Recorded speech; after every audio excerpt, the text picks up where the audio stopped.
حکام نے اپنی جانشینی کا امامہ امام زین العابدین کے سر باندھا، اور باندھنے کے بعد سینے سے لگایا، اور سینے سے لگا کر جو امانتیں سینے میں تھی سب منتقل کیا۔ فرشتوں کی گویا کہ چیخیں نکل گئی ہوگی۔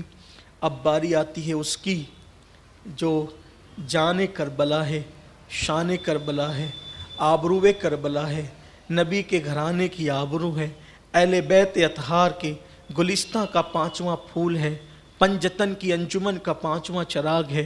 ہائے ہائے، سارے زخم اٹھائے، دن بھر آوان و انصار کی لاشیں کندھے پر اٹھاتے رہے، اور اب کوئی نہ بچا، حتیٰ کہ 6 مہینے کا معصوم بھی چلا گیا۔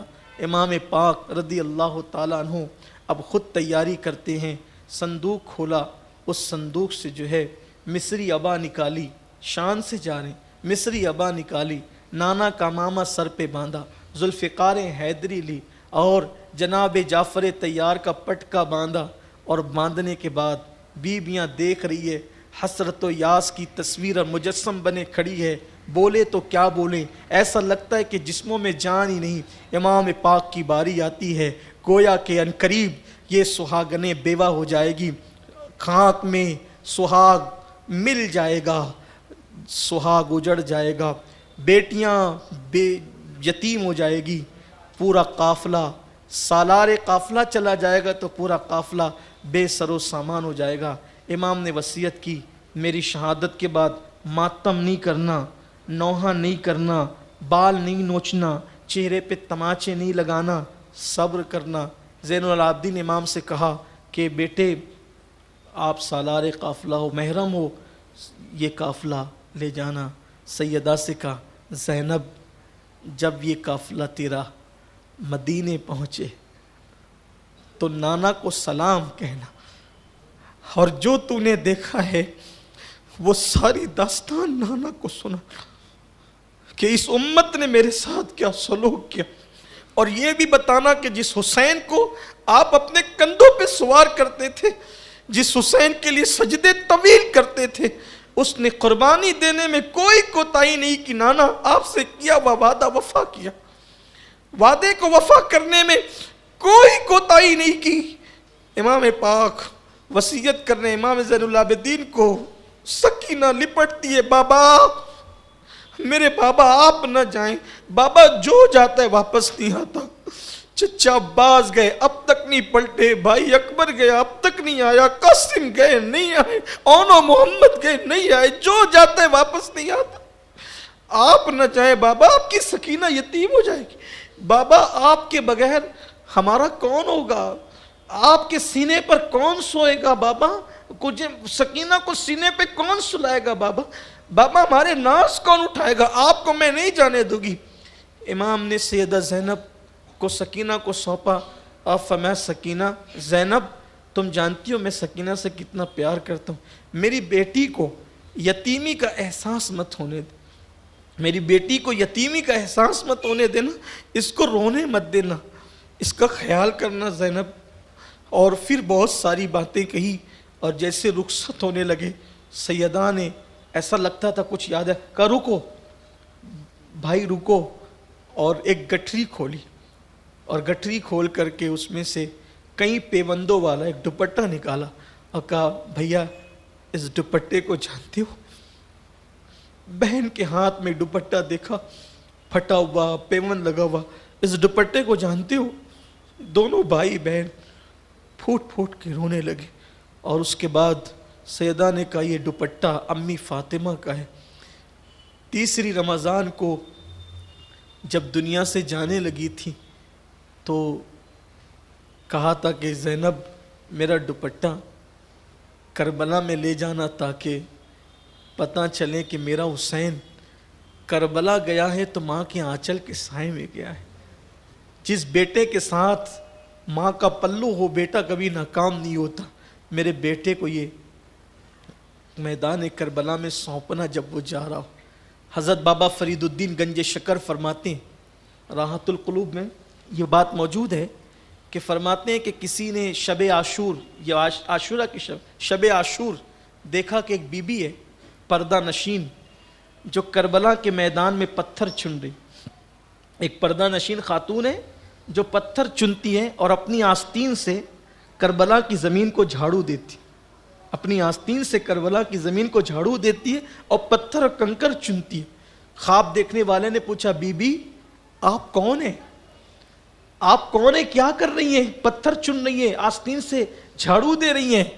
فرمایا میں فاطمہ بنت محمد ہوں, میں فاطمہ بنت محمد ہوں, اور یہ زمین کربلا کی زمین ہے.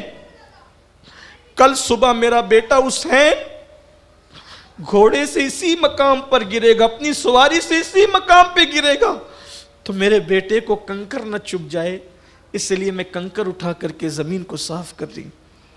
یہ بابا فرید گنج شکر بیان فرماتے.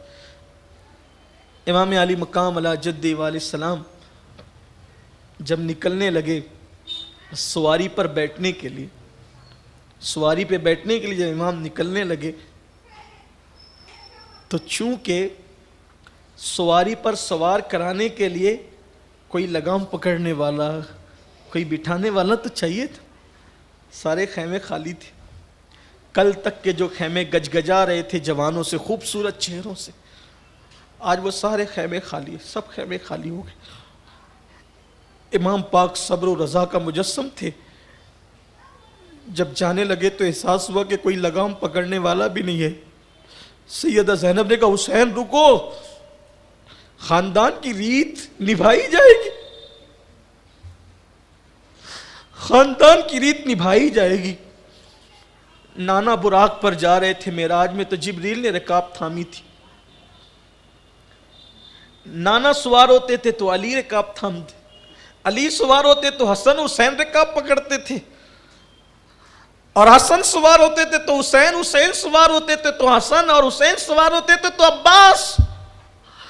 آج کوئی نہیں ہے لیکن تیری زینب ہے جو خاندان کی روایت کو ضائع نہیں ہونے دے گی, نبھائے گی. حسین کوئی مرد نہیں ہے, آج کے دن کے لیے زینب اس لیے زندہ ہے تاکہ وہ کمی کو پوری کر سکیں. سیدہ زینب نے کیا بہن تھی, کیا محبت تھی بہن بھائی کی, اور پھر رکاب پکڑی, امام سوار ہوئے, بیویاں حسرت و یاس کا پیکر بنے ہوئے. حضرت استاد زمن کہتے ہیں فاطمہ کے لاڈلے کا آخری دیدار ہے, فاطمہ کے لاڈلے کا آخری دیدار ہے, حشر کا ہنگامہ برپا ہے میان اہل بیت, حشر کا ہنگامہ برپا ہے میان اہل. سالار قافلہ اب قافلے کو جنگل و بیابان میں اکیلے چھوڑ کے جا رہا ہے, بیویوں کا سہاگ اجڑ رہا ہے, بھائی کا لاشان قریب دیکھنے کو ملے گا, بچیاں یتیم ہوگی, ننھے ننھے بچوں کے سر سے سایہ اٹھ جائے گا پدری کا.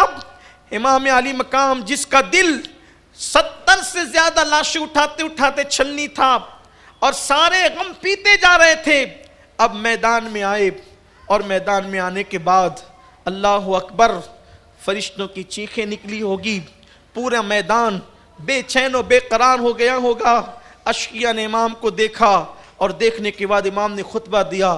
اب وہ خطبہ پڑھنے کا بھی وقت نہیں رہا, اس لیے کہ جو ہے وہ ابھی تھوڑی دیر کے بعد ہی ہمارے قائد, ہمارے امیر حضور قبلہ امیر سنی دعوت اسلامی اسی کے فوراً بعد SDI چینل پر خطاب بہت خوبصورت عنوان پہ فرمائیں گے. تو میں اپنی گفتگو کو وقت پہ ختم کرنا چاہتا ہوں. امام نے جب وہ خطبہ دیا وہ خطبہ بھی طویل ہے, لیکن امام علی مقام, امام عرش مقام سامنے آئے, اور آنے کے بعد ان ظالموں نے بڑے بڑے پہلوانوں کو بچا کر کے رکھا ہوا تھا, اور پھر ان ظالموں نے ان پہلوانوں کو لایا. امام نے سب سے مقابلہ کیا, تھک چکے تھے, ہارے نہیں تھے, تھک چکے تھے, ہارے نہیں تھے.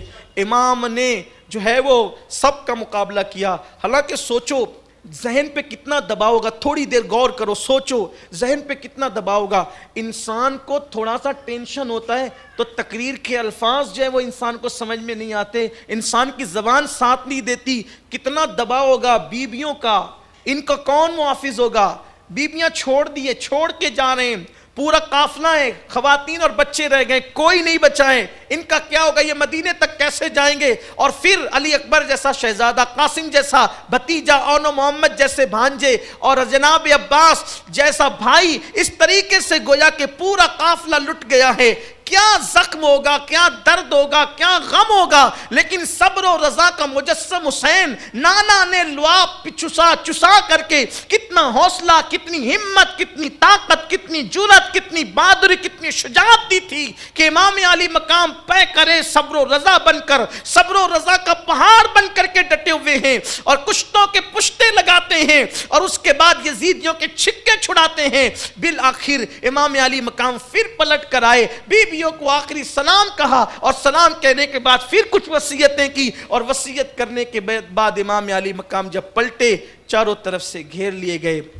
ابن جریر طبری کہتے ہیں 72 یا 73 زخم امام علی مقام کے جسم پر تھے، اور حضرت امام محمد باقر جو امام زین العابدین کے بیٹے ہیں، وہ فرماتے ہیں کہ جب میں نے اپنے دادا امام حسین کا وہ پیرہن دیکھا جو شہادت کے وقت جسم پر تھا، تو اس میں تیروں اور تلواروں کے 300 سوراخ موجود تھے۔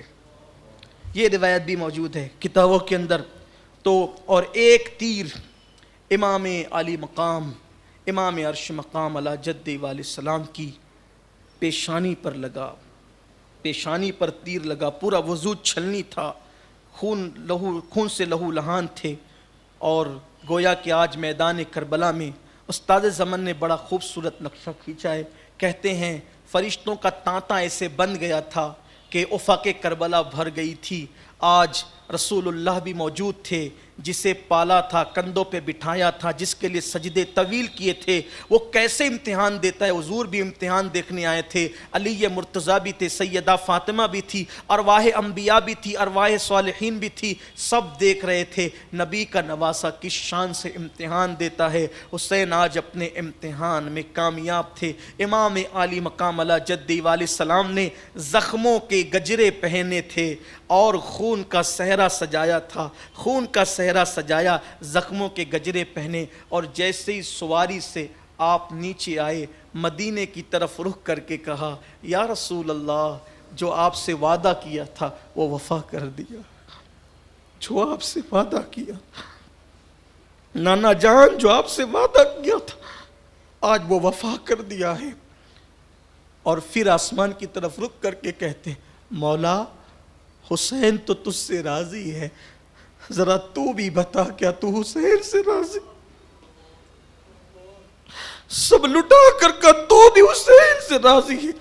امام علی مقام نے یہ کہا، اور یہ کہنے کے بعد جو ہے آپ نے اپنے گھٹنے زمین پر ٹیک دیے، اور وہ زخمی پیشانی جس پر تیر لگا ہوا تھا، امام نے سر سجدے میں رکھا، حالت سجدہ میں سر رکھا۔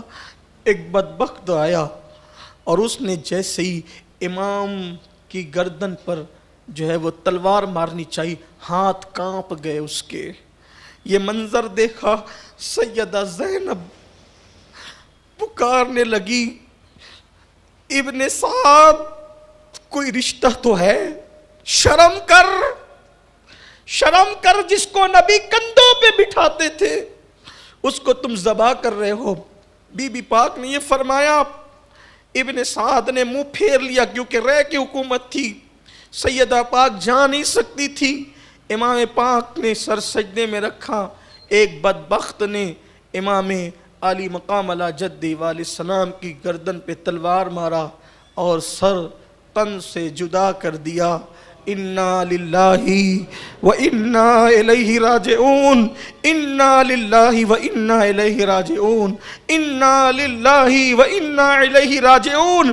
امام علی مقام کی گردن جیسے ہی تن سے الگ ہوئی، استاد زمن لکھتے ہیں شہادت جو گویا کے سرخ جوڑا پہن کر وہاں موجود تھی، حوران بہشت ٹھنڈے ٹھنڈے پانی لے کر موجود تھی، خوشبو سے گویا کے عرض کربلا معطر ہو گئی تھی۔ حوران بہشت نے اپنی زلفوں کو گویا کہ بکھیر دیا تھا۔ کہاں ہے وہ فرشتے؟ استاد زمن کہتے کہاں ہے وہ فرشتے جو انسان کی پیدائش پر چوں چرا کرتے تھے؟ آج وہ کربلا میں آ کے حضرت انسان کی یہ قربانی دیکھ کر انی عالم و ما لا تعلمون کا راز سمجھ لیں، اس کی تفسیر دیکھ لیں، اور پھر امام علی مقام شہید ہو گئے۔ کہتے ہیں جیسے ہی امام شہید ہوئے آسمان سیاہ ہو گیا، سورج کو گہن لگ گیا۔ حالانکہ سورج کو گہن لگنا کسی کی موت و حیات سے اس کا تعلق نہیں، لیکن اللہ پاک، امام سیوطی لکھتے ہیں اللہ پاک جب اپنے جلال کا اور غضب کا اظہار کرتا ہے تو سورج کو گہن لگ جاتا ہے۔ سورج کو گہن لگ گیا، دن میں تارے نظر آنے لگے، اور پھر جو کچھ ہوا کل کی نشست ہمارے لیے اس سال کی آخری نشست ہوگی۔ کل جو انشاءاللہ آگے کی گفتگو کل بیان کی جائے گی۔ دعا ہے اللہ امام کی قربانی کے صدقے ہمیں دونوں جہان کی برکتیں نصیب کرے، ایمان کی حفاظت کرے، اللہ اسلام اور مسلمانوں کو غلبہ نصیب کرے۔ کربلا والوں کے صدقے اللہ ہمیں نبی اور آل نبی کے غم کے سوا دونوں جہان کے غم سے محفوظ کرے۔